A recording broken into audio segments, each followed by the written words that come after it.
हामीले जुन भागलाई मुटु भन्छौं जेनरली हाम्रो पब्लिकले जुन भागलाई मुटु भन्छ त्यो चाहिँ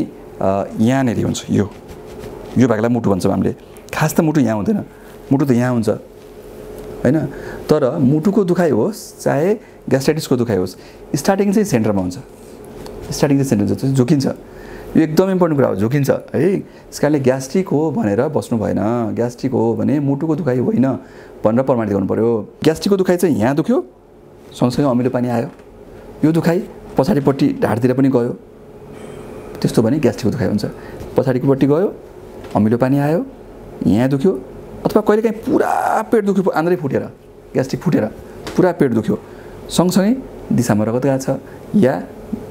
खाने भमिटमा रगत गएको छ त्यस्तो गर्ने कन्डिसन भयो भने चाहिँ ग्यास्ट्रिकको भयो